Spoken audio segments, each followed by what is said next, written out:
Oh, Claire's got a hand up. Go on, Claire. Is it about swearing? Okay, I'll ask you afterwards. Okay. Sure, it's okay, I don't mind.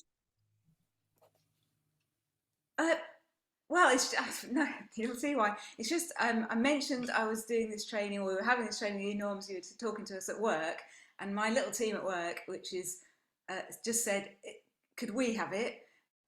And could they record it? Blah blah blah. I work in the NHS with a little team of therapists, basically. So they straight away, and I went, I don't know, but like obviously we're recording it for others into our team, so I can talk about that afterwards maybe, but Yeah. If anybody's watching today and like me to do a session like this for their teams, because I don't only talk about hallucinations. I talk about dementia itself and what the Purple Angel does, and then we help people through the MP3s, especially the physiotherapists and people like that. And those that are involved with strokes, and it's not all about dementia. It's quite a big thing we do. But if you've got a team there, I'll always talk to them. Yeah. Perfect. So thank you so much, Norrms, for giving us your time this morning. Claire, I'm just going to mute you just because of the tiny bit of feedback. Sorry, lovely. We really appreciate it. And this, it came about because Barbara, obviously we deliver the communication courses for family carers, and Barbara had mentioned that a carer had come, was challenged with the hallucinations of their partner, I think, and said, is there any training? And I thought, well, we should come to Norrms first before we go to professionals, and we find out exactly how it feels for you when you have hallucinations. So that was sort of the start of this, and then obviously the summer holidays came, so we couldn't do it then. So thank you so much for giving us your time this morning. Okay. I think you've prepared a little talk for us, have you, Norrms? Yeah, I have, if you don't mind. I'll go through it, and so I'll start, and I can start now. Yeah. Amazing. Well, thank you. If anybody doesn't know, my name's Norrms. I'm the founder of the Purple Angel Dementia Campaign. That was started 9 years ago and became a charity 7 years ago. And I'm pleased to say now that we're actually recognised in over 65 countries around the world. It's for such a little charity, which is what we are really, compared to some of the other big guys, you could say. And we're very, very well known around the world, but will become clear as time goes on today, because basically we keep things simple. And we know there's always an answer for it, and you don't have to jump through loops to get that answer. But today I'll concentrate mostly on my Lewy bodies and the hallucinations, which is what's been asked for. One of the questions I always get asked, are you frightened, or are you ashamed of having dementia or Lewy bodies? And I'll say, no, I'm not at all. Am I scared of it? Yes, I'm absolutely petrified.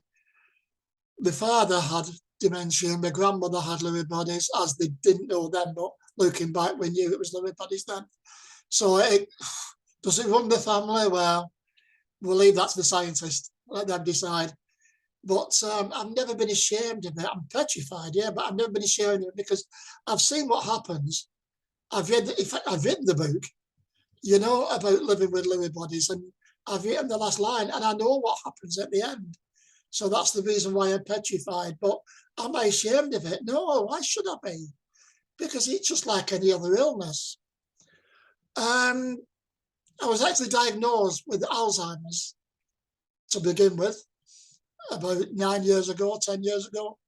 My wife, Elaine, bless her, she's been a carer, professional paid carer for 30 years before she gave up work to look after me. And she knew there was something not right about that. And there was a visiting psychologist from Newcastle who dealt with Lewy bodies, came to our surgery. So I made an appointment with him. I'd only been with him 20 minutes, and he said he's got Lewy bodies. He's not got Alzheimer's. He's got Lewy bodies, purely because of the hallucinations, of the night terrors, of the sounds and the smells, And I suppose up to then, I've always been a believer that you wouldn't go to war unless you know your enemy. So when I was told I had Alzheimer's, I tried to learn as much as I could about it. And then when I was told it wasn't Alzheimer's, it was Lewy bodies, I was devastated because I had to start all over again. But I've always enjoyed learning. you know, I was, for my sins, I was a manager in my last life. So I've always enjoyed learning. So I had to learn all about Lewy bodies. And what dawned on me was there are so many people out there that's been diagnosed with Alzheimer's, and it's not. It's Lewy bodies. Because the amount of people I speak to, and they tell me the symptoms, and you think, you know, that's not Alzheimer's. And I said, please go back to your second opinion. Because I think years ago or whenever, it was easier for doctors to say, yeah, it's Alzheimer's. Because that's the only one that was known or talked about. I mean, these days, because of the research I do, they do say there's between 300 and 600 types. I don't know. I only know of about 5 or 6, maybe 10 types. And they say that Lewy bodies is about third or fourth. I don't believe for 1 minute it is. I think it's up there second, right behind Alzheimer's, because the amount of people. And the other thing is with Lewy bodies and the hallucinations, people say to me, I once spoke at an international conference in Bristol for all the International Rotary, and I spoke for about 3/4 of an hour and got a good reception. And I came off stage and I was confronted by this doctor and his wife, who was also a doctor, and they said, thank you so much. We love what you said. Do you know, we'd never heard of Lewy bodies. You could have knocked me down with a feather. I was absolutely floored. And I realised that day what a huge job we have in front of us to try and change people's minds.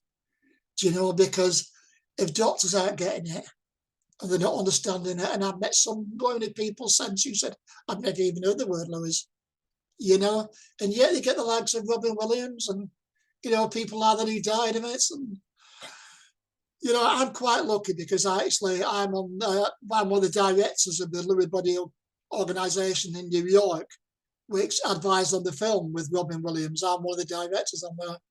And so they're getting more used to it there, but it seems here they're not. And this is what we have to try and change. You know, we have to try and change. I always say that night terrors, hallucinations, and bad dreams are totally different.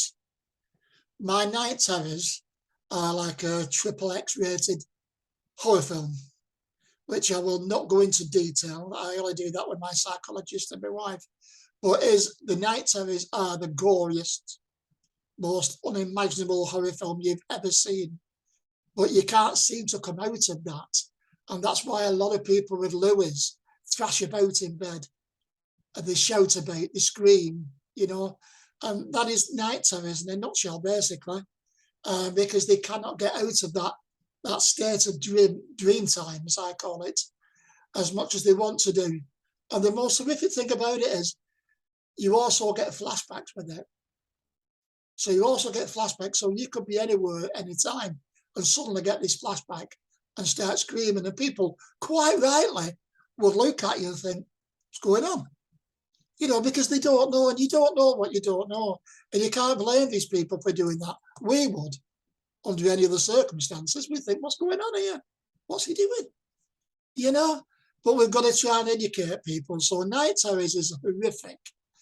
Hallucinations is a totally different beast. Hallucinations is when I am absolutely wide awake, eyes wide open. There's, you know, and I see things happening in front of my very eyes. I see people, I hear things. Does it happen during the day as well as nighttime? Yes. Does it happen every night? No. Can it happen 7 nights a week? Yes. There is no rhyme or reason for it. There was no definitive research, and I don't think, I have a theory about it later on, but I don't think there ever will be, because I think it's such a hard thing to try and understand. But with hallucinations, it's very real for me. And I will give you a perfect example. A few years ago, I was in Barnstable in a cafe, and a lady had gone to get us a coffee. We were on holiday. And we were sat facing the lift, and the lift opened, and this guy come walking towards me out the lift. And this guy was me. It was me. Suited, booted, same walk, same. It was me. I was absolutely petrified. I screamed. The whole shop jumped in the cafe, wondered what the hell was going on, which is only there's coffee everywhere. Elaine come flying back saying, what's the matter? And I'm pointing saying, Luke, it's me. And I was totally convinced that guy was me. But Elaine, and I always believe in a kind of a touch and a hug, Elaine sat me down and said, listen, you know, it might well be. And we know what you're seeing, but we also know it's your illness. We know it's your illness. And it wasn't until later on, I mean, she uses like distraction techniques, but it wasn't till later on, she said, you know, the guy looked nothing like you. Absolutely nothing like you. He didn't seem to have a suit on. But in my mind's eye, you couldn't tell me any difference. It would be like me now saying to all you guys, I'm not real. You're imagining this. You'd say, no, I'm not. Oh, yeah. And people actually say that to people. People actually say to people, there's nobody there, you can't see them. It's your illness or you're going mad. Typical word that shouldn't be used, but is, you know. And that is the worst thing you can say to somebody because it just creates tension. It's just going to say, you know, I had a nurse, I did this last week to about, well, dementia champions. And there was a nurse from a hospital who was quite high up in the hospital. And she said, can I ask you something, Norrms? And I said, yeah. She said, is it okay if I say, well, I can't see them, but I know you can. And I said, no. Why would you say that? Because then I would say, what do you mean you can't see them? Do you know what I mean? Is it me that's going daft? You know, and there's a whole aura of telling lies and stuff like that. At the end of the day, all that matters is the person with dementia. And at the end of days, is keeping them calm and living in the now and making sure that they get through that day.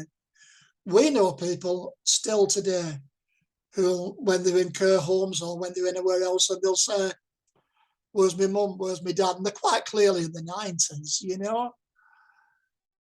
And this includes Alzheimer's as well. It's not just Lewy's, but and people are saying, what are you talking about? Your dad's been dead for years. Now, my explanation of Alzheimer's and Lewy bodies and a lot of dementias is, especially to the young ones I talk to, your brain's like a computer. And every now and again it shuts down. Except when our computers reboot, fingers crossed, all the information's still there. But when the brain reboots with somebody with dementia, that information's been lost. So all they hear is brand new. So when they say to you, what's for tea? What's for tea? Or what's for tea? And as human as you are, we all know it can be so annoying, right?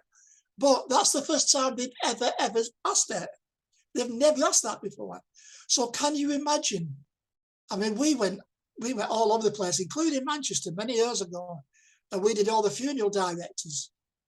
And they said, we're having problems with the people who's been left behind who have dementia.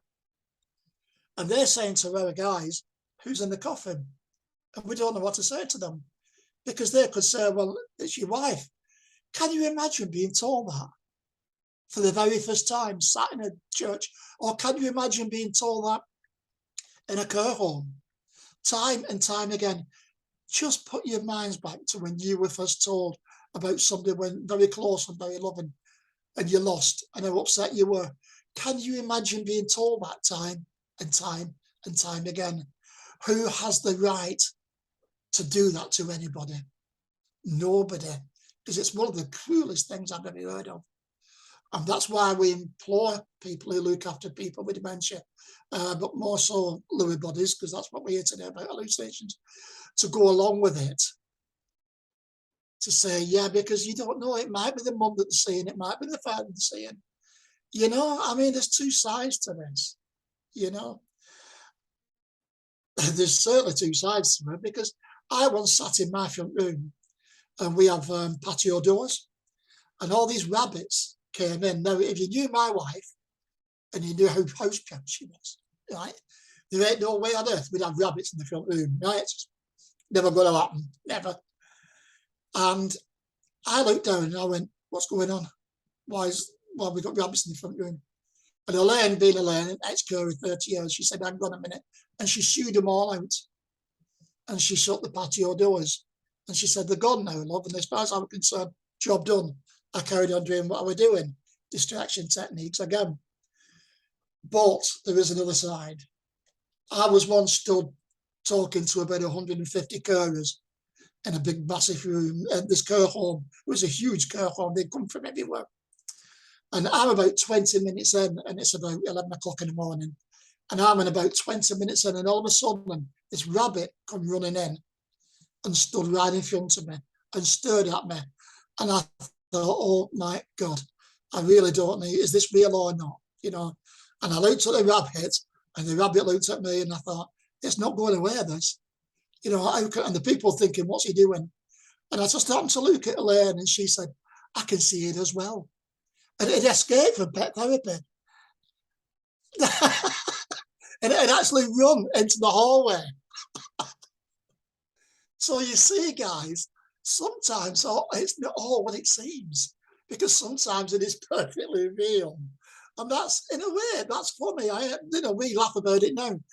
But that's how cruel it can be as well, because for somebody with Lewy's, for somebody with hallucinations and things like that, you never know. You know, you never know what's right and what's wrong. And then acting out of character.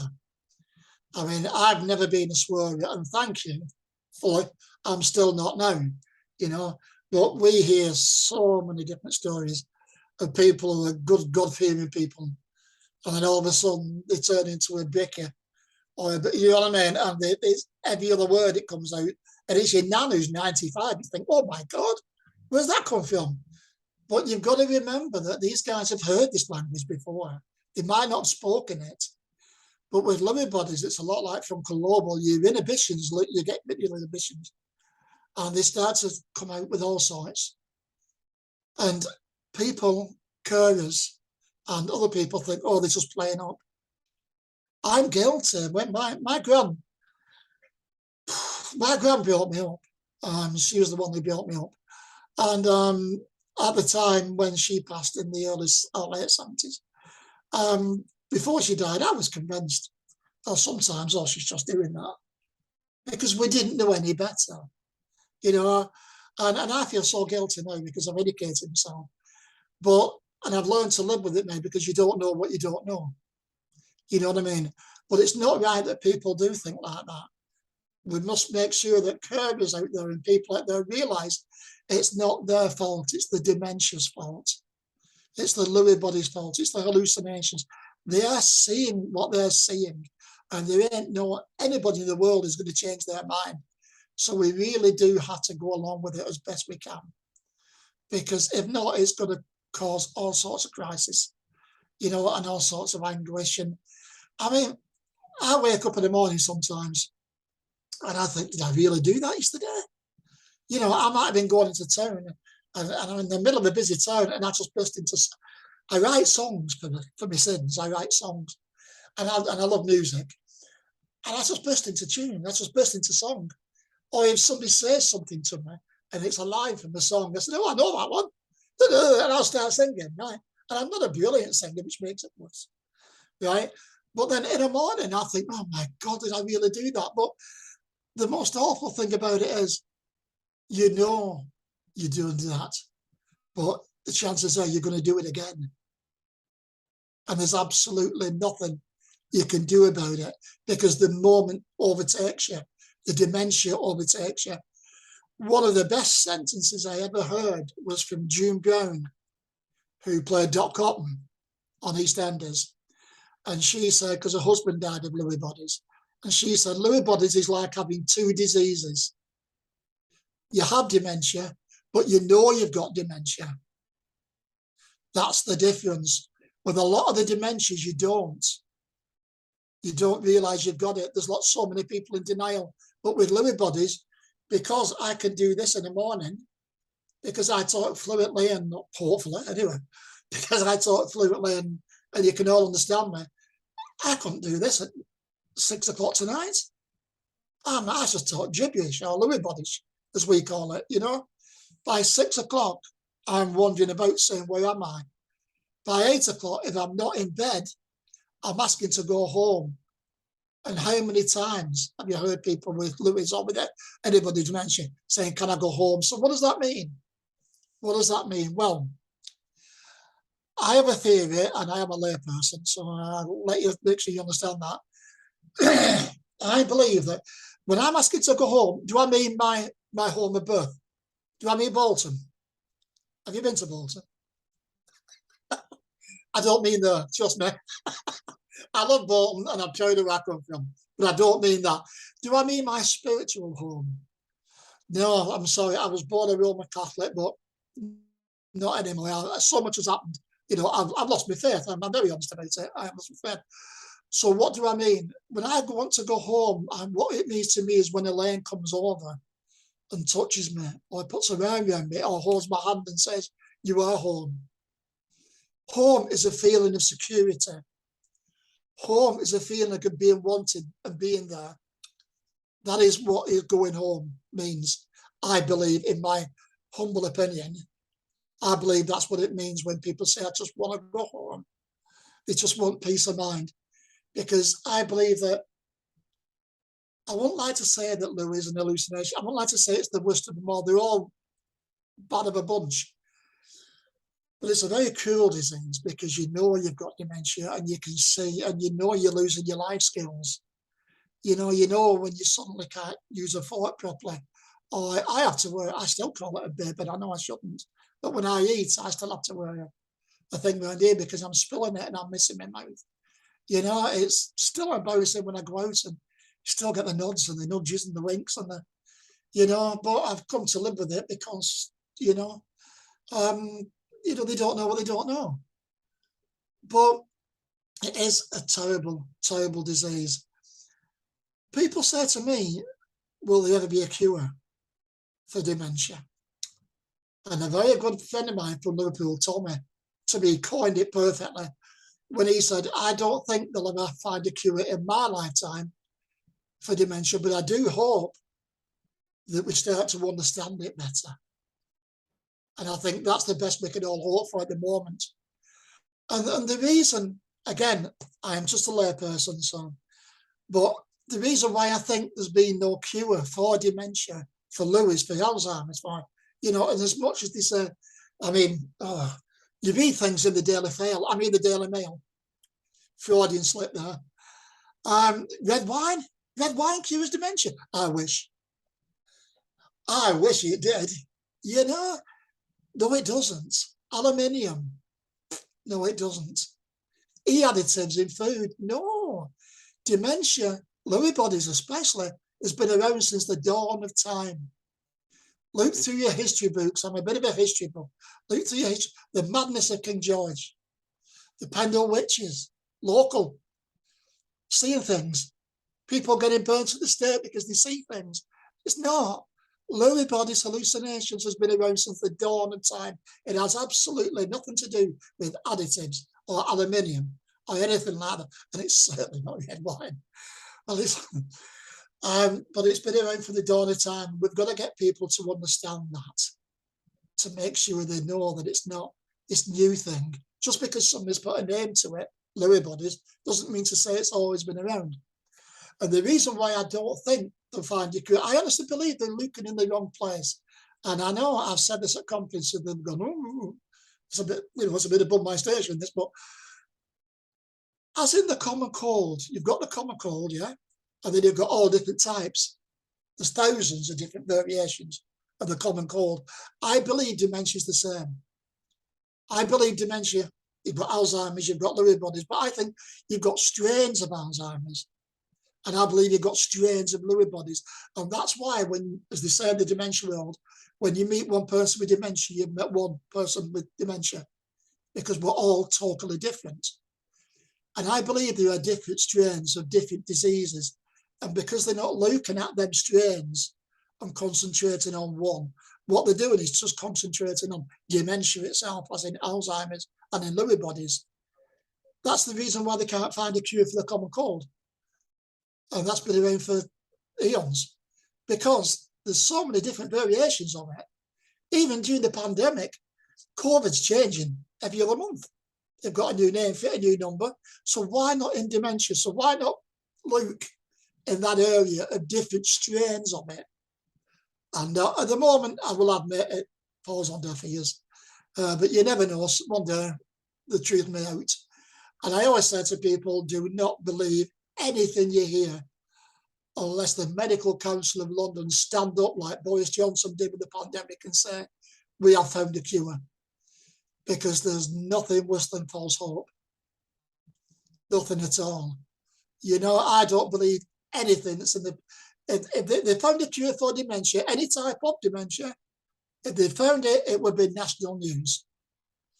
It would be somebody coming on television and saying, we've done this magnificent breakthrough and we've managed it. Do you know what I mean? So that's more or less it with hallucinations and Lewy bodies and night terrors and things like that. I will say at the end, if you've got any questions, please ask, because I've heard them all. Well, at least I think I have anyway. But I'm not easily embarrassed, so you can ask about anything whatsoever. It really, really doesn't bother me. And the only other thing is, like I said, is we're doing the MP3s for people with dementia. We upload 15 to 20 songs of their own personal choice, or the carer's choice, or the loved one's choice. The results are amazing, guys. We sent out over 1,200 out last year, and we've smashed that already. We're only in September. And when you work it out, these cost £25 each, so you can do the maths, right? But we've fundraised so hard for these because we know a difference it's making. But you've nothing to worry about. The clients have nothing to worry about. The loved ones have nothing to worry about. We do it all. We upload it. We put it on the MP3. We post it. We pay for postage and packing. All they've got to do is place it on the loved one's ears.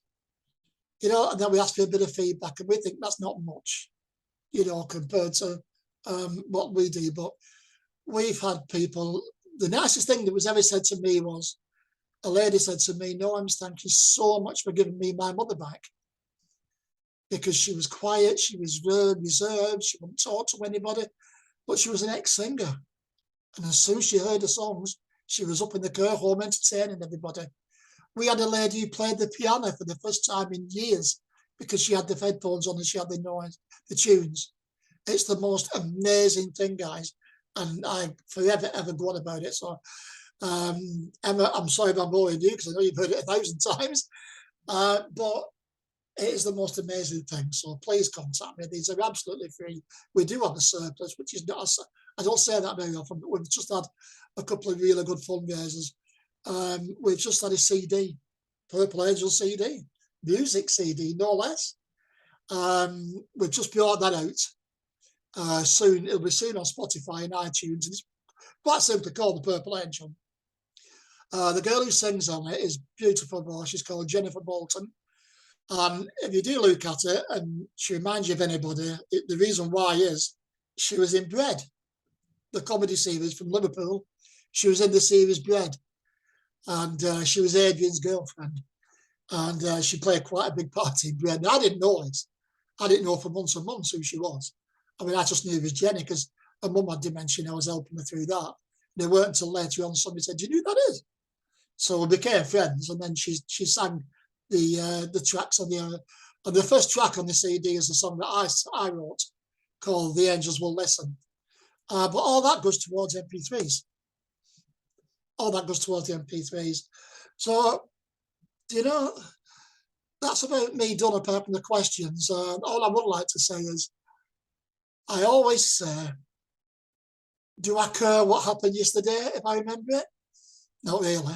As long as the day's all right. That's all that matters. Who cares what happened yesterday? It's gone, you know, as long as today's all right. And I usually finish with, if you've enjoyed what I said, especially for your teens, if you've enjoyed what I said, my name's Norrms. If you haven't, my name's Boris Johnson. And thank you very much. Questions?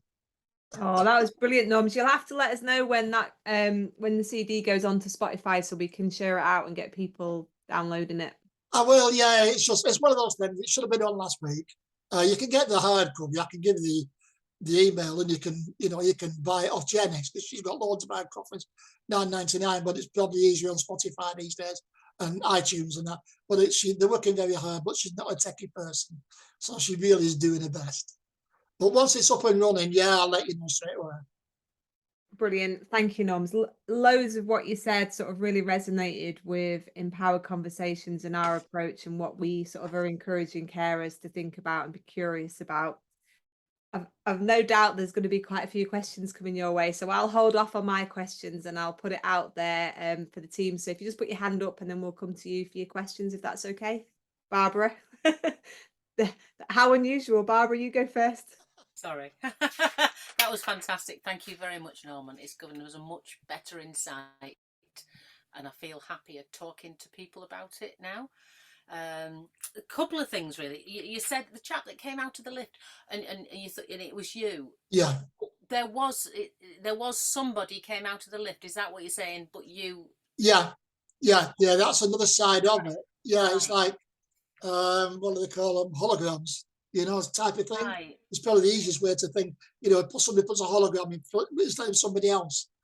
It's the easiest way. I mean, the way the kids are probably understand it these days.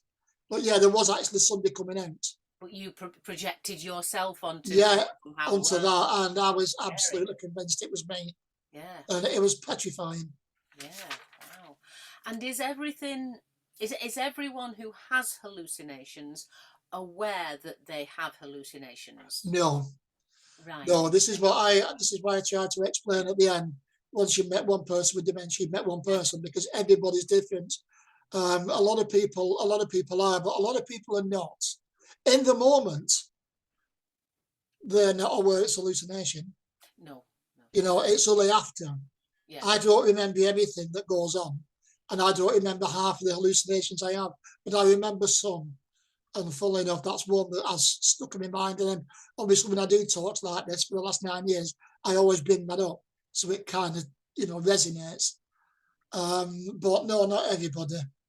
So even the next day, they're not necessarily, they don't, like you've described that the next day, I remember the rabbits or Yeah. Not everybody will remember. Not everybody will. It all depends, okay. Again, what type of Lewy they've got, or, how progressed they are. Right. How far down the line they are, and there's so many different factors, but no, not everybody will recognise it, unfortunately. Right, that's really helpful. Thank you, Norm. Thanks. You're welcome. Amanda? Question. So I know that obviously everybody's very different, but I'm thinking of someone that I know, and their hallucinations happen when they're in more often than not when they're in one particular room in the house. And I know you said for you there's no rhyme or reason, but I'm just wondering that, is there any sort of pattern or anything that particularly triggers them for you? Yeah, well, we could go back to the word sundowning. You know what I mean? They happen more at night time and evening time than what they do during the day. And that's, as you all know, that's exactly what it is. As the sun goes down, that's when you get worse. I mean, that applies to everybody. We all get tired as the day goes on, but none of us are different. But with people with dementia, that can be the trigger. It can be the time. It can be the time of day rather than the room. But again, everybody's different. That particular room might bring a certain memory back. I come from, and I had a very, very large family. I've got 34 grandchildren, so that's a large family. And most of my hallucinations, unfortunately, what I remember are about children being hurt and me trying to rescue children that are drowning or they're in a fire and things. And I think that's because we are so family orientated. Not every family is, but a lot of families are. But I think because we're so family orientated in this family, and deep down in the back of my mind, I worry about what will happen when I'm gone. Even though I know, the daughters in my life and my wife are the strongest women I know, and I know they'll be all right. But as a dad and as a granddad, you can't help but worry, and that triggers it as well. If one of the little ones is ill. We've had a grandson that was recently in hospital a couple of weeks ago, and he's only 8 months. He had a rash, and it was really worrying times. It turned out it was tonsillitis, but I found out, Elaine said I was worse during that time because that was on my mind, you know. And I've always believed that there isn't one doctor in the world out there, you know, who can even imagine to understand what's going through a mind of somebody with dementia, even in late stages. There's no way they can say what's going through their mind. Only we know what's going through our mind. And it can be little things like that that trigger it off. Is that okay? Thanks, Norm. Yeah, that makes perfect sense. Thank you. All right, you're welcome. Aaron? Hi, Norm. Hi, Karen. Do you know what you've said is really, really interesting. So my mum has Lewy Body Dementia. They first diagnosed her with Parkinson's. Yeah. And a lot of what you've said just rings true with her. And what we found with mum was her hallucinations were made worse by two things. One was when they tried upping a Parkinson's medication. Yeah. That made it really worse. And the other one was when she was anxious. You know, if she was on her own, her hallucinations were when she's quite calm, they can just be dogs and cats and you know, yeah, exactly. Yeah, and things like that. But when she's quite anxious, it could have been men coming in, you know, causing a distress. That's quite common, and different things. And it's really, really hard to know how to, you know, whether don't worry, mum, there's nobody there, you know, sort of thing. But, you know, now it's a case of talk to me about it, what you're seeing. Exactly. You know. Yeah, exactly. Yeah, because if you're not there, then she can only tell you what she's seen or what she's seen. You know, if you're there, you can let her explain it all by herself and just sit there and say, yeah, I know. You know, you don't have to say, yeah, I can see it too. You just go along with it. Yeah. Say, yes, I know. I understand. And then trying distraction techniques, take them out of the room, take them out of that environment, take them into the kitchen, make a cup of tea. You know, it's just like changing when you go on these awkward conversations with your kids and then you think, I'll change this conversation as quick as I can. And then when you start talking about something else, it's no different. It's no different, you know. But it can be, sometimes it can be as simple as that. Sometimes it's not, because it can be so distressing and so frightening. It stays with you for so long. And I think that also triggers more sometimes and more intense. But it all depends how you feel at the time, certainly, yeah. And you know, when you said as well about like the night terrors and things, when you wake up in the morning, do you know that it's just a night terror? The night terrors, there shouldn't be any difference. There's no difference. There is a difference between hallucinations and night terrors. But if I had to pick which was the worst, I would say the night terrors rather than hallucinations, because hallucinations, they seem to become part of your life after a while. And they're not always bad, as I explained. You know, they can be quite funny at times. And they're quite cute as well, but they can be horrific as well. But the night terrors are a different beast altogether, because they're in graphic 3D, you know, and you don't feel as though you're dreaming. You, as far as you're concerned, you're there. And the night terrors give you the most flashbacks as well. Because what I remember from the other night is where I was chasing somebody and then they stopped dead. And I thought, right, I've got you now. And I heard a voice and I turned around and there was another guy behind me. And I knew there was two of them coming at me. And I knew I didn't stand much of a chance. And I was like, and I woke up screaming. And I screamed at a pitch. And I really don't mean this to sound feminist, but I sound like a lady. You know, I scream on the high note as loud as that.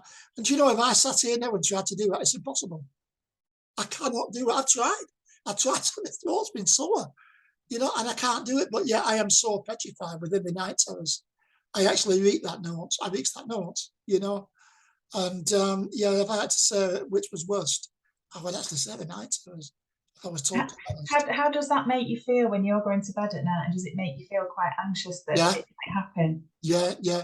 As I said, Elaine's 30 years. I mean, you can't be lucky having dementia. I don't care who you are, but I'm lucky in the fact that she had 30 years experience, and what she doesn't know about curing, you can write on the back of a matchbox. And she has ways of calming me when I go to bed. You know what I mean? And I also have my MP3 player. Which is a great way of calming people down. And if you want one for your mum, you please contact me. Do you know what I mean? And we'll get one to you as soon as we can, because To that's be honest another with way you, of helping people. Yeah, I can see that it could possibly work for some, but I don't think she'd know how to use it. Well, you see, that's the difference. You see, a lot of these people who live at home are usually living with family, you know, and if we know that the people with dementia won't know how to use it. I didn't know how to use an MP3 player. Ask somebody under 21. Yeah, every time. Ask my kids. That's what you have kids for. But ask your kids. You know what I mean? But we don't expect the people with dementia to use these. We expect the carers to put them on and use it for them, and to sit with them and enjoy the moment with them while they're going through it. If they're capable, and a lot of people are, if they're not that far down the line, they can use it themselves. But what we found with the MP3s is not only does it help with sleep and getting off to sleep, but it also helps with falls, because we all wander, you know what I mean? And I have to say at this point, people with dementia never get lost. You know that, guys. They never, ever get lost. We know where we're going, we just don't tell you. We know exactly where we're going. It's just that we don't tell you guys. But it helps with wandering, because they're sat in the moment for 3/4 of an hour. It helps with fluid intake. It helps with food intake, because it puts them in that good mood. They eat, they drink, they have the lunches while they've got the music on their ears. They've still got dementia, but they're getting vitamins inside them, which will make their well-being better. So there's so many different elements to this, rather than just somebody putting them on and thinking, well, I'll get rid of the hallucinations.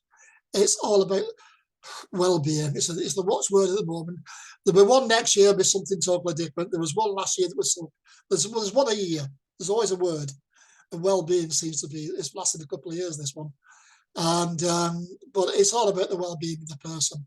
And if it helps them to get dressed, if it helps them calm them before they have a shower. We know a girl, a lady who has a hoist in a care home, who absolutely hates it. Put the music on. When she's being hoisted, she's absolutely fine, because she's listening to her music. So yeah, there's always round it. Yeah, thank you very much.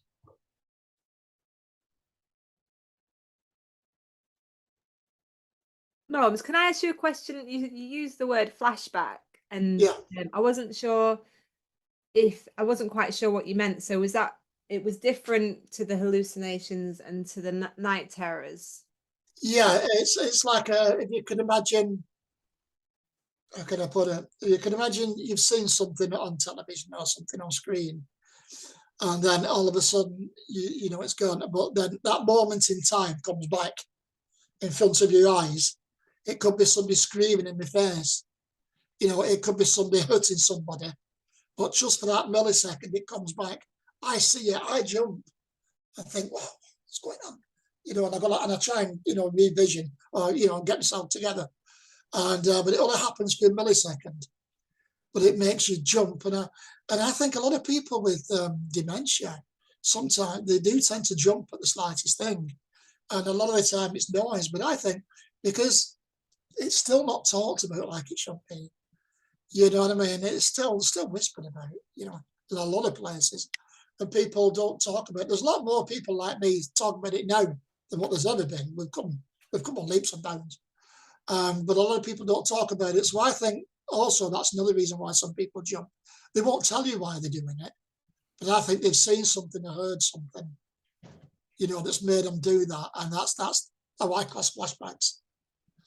And is that a flashback from your night terrors? Is it just a different thing? It's almost like an image in front of you rather than a hallucination. So you're awake when you have them. Yeah, I'm awake when I have them. Yeah, it's more like an image of a night terror. Because the hallucinations half the time I don't remember them. I'll be Elaine, I'll say, well, you. And I look at Elaine and I'll say, oh, I had a good night last night. And I've got look at Elaine, but no, I didn't. You can tell with the bags under the eyes. You know, but it's more because the night terrors are so intense, so horrific, it's mostly flashbacks from that, and it's absolutely petrifying. But it is what it is, and it's the cards we've been dealt. I've always been a fighter from being a little one, and I do believe that if you're that way inclined, my kids will say, you'll fight to the end. I just know you will, and my consultant says the only reason why I'm still here because I'm so bloody awkward. Pardon the language, but yeah, that's what my consultant says, because I'm just pig awkward.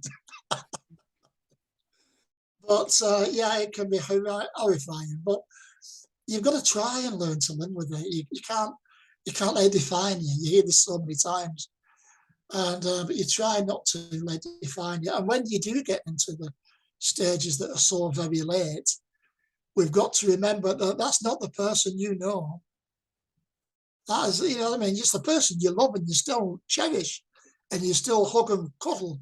But when they're doing those acts that are so out of character, that's the dementia that's doing it. It's not them, because if they knew what they were doing, they'd be mortified, absolutely mortified. I have a friend of mine who was the head of the Rotary, and he was very, very stiff upper lip and stuff like that. He finished up in a care home, walking about totally naked. That is my worst nightmare. If I ever did that, I said to him, that's it, just, I don't know what you're doing, but just put me, because, that's my worst nightmare, because they are, but this happens with people. This happens, people do the strangest things, when they get into late stages, but it's not really them. It's the dementia that's making them do it. I sit here thinking sometimes, God, that was crazy. I don't know how I got away with that. How would I get shouted at, But the most terrifying thing is, I'll go out this afternoon, meet my daughter in Dawlish and stuff like that. I think, will I do it again? Because it could possibly happen again. And you have no control. And it's not having no control over it. It's more worrying than actually having the disease. But, in all honesty and straight talkingness, that's the horrifying part about it. And that's why I believe that Lewis is one of the worst, because you've got dementia, and there's absolutely nothing you can do about it. There you go. It's just the way it is.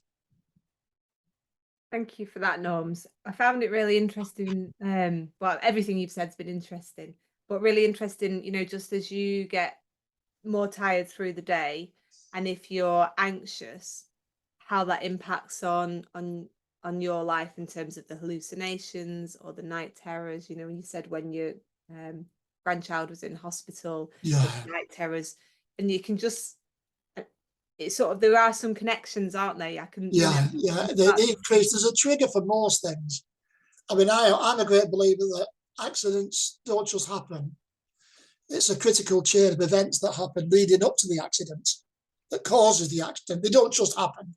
You know what I mean? There is a critical chain of events. And I believe the same with dementia. When you get stressed or anxiety, I believe that the more anxious you get, it starts to trigger all different things. And because when you have dementia, the brain's not exactly wired up like everybody else is, it works differently. So it sees things differently. It hears things differently. And you can smell things. I smell things. Some of the nicest things I smell is a car's pastas.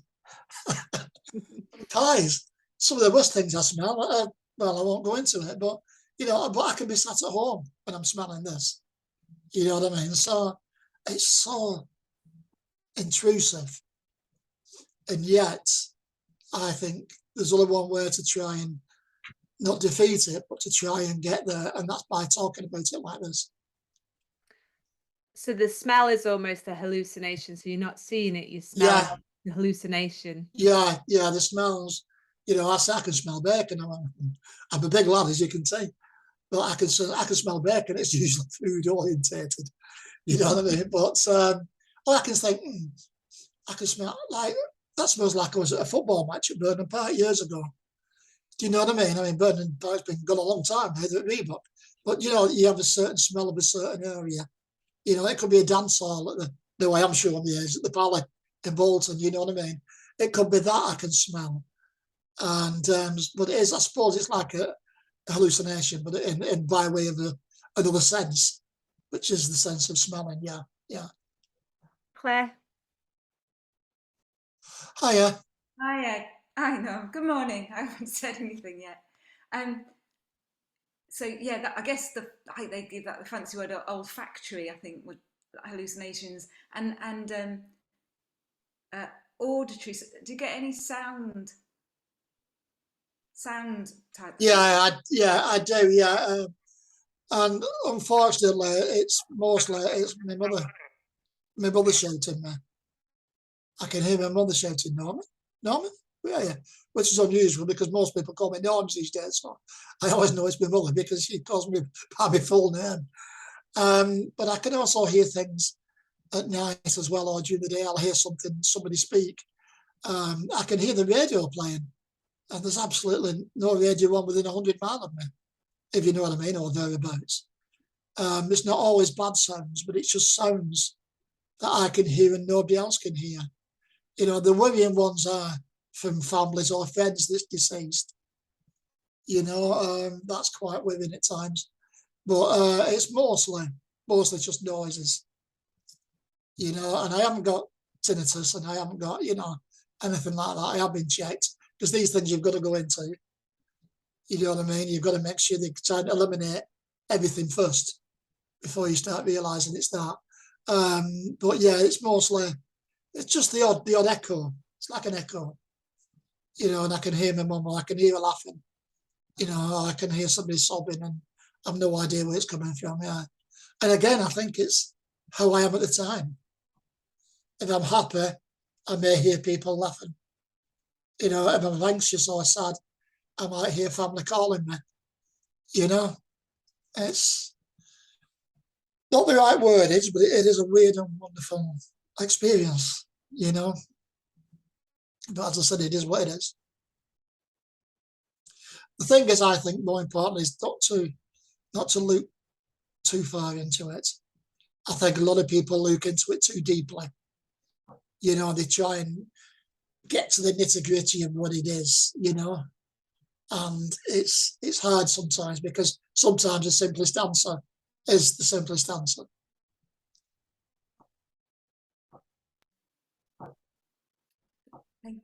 Can I just add?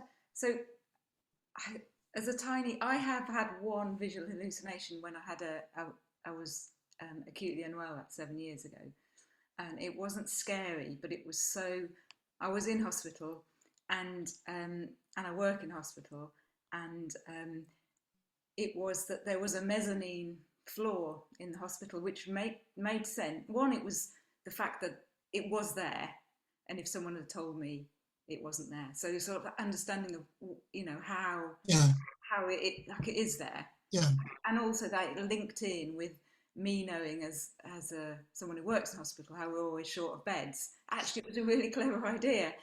We just sort of said maybe we should do that later, but it wasn't scary. But the power of how real it was, I sort of used that myself to at least have that understanding of. Yeah, exactly. Yeah, they are powerful, and it's not always bad. Yeah. You know, everybody just seems to paint the bad side of it. You know, but when you actually sit down and the two of the Purple Angel, the campaign that I run, we have two words, which is inclusion and engagement.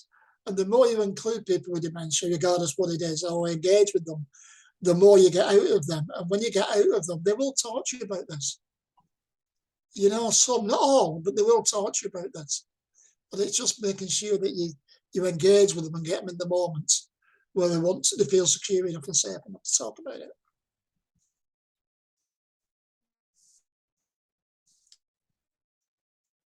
Norms, that was brilliant. Has anyone got a question that they've not asked? Vicky, what's your question? I've not actually got a question. I just wanted to say thank you, Norms. I could listen to you forever. But you know, that word about, you know, you're spreading understanding. Well, I really do feel like I understand it a lot more from what you've said. And this, you know, I think I'm taking out like going along with it with hallucinations if that ever comes up, because I think my mum's got mixed dementia and it's not diagnosed as Lewy bodies.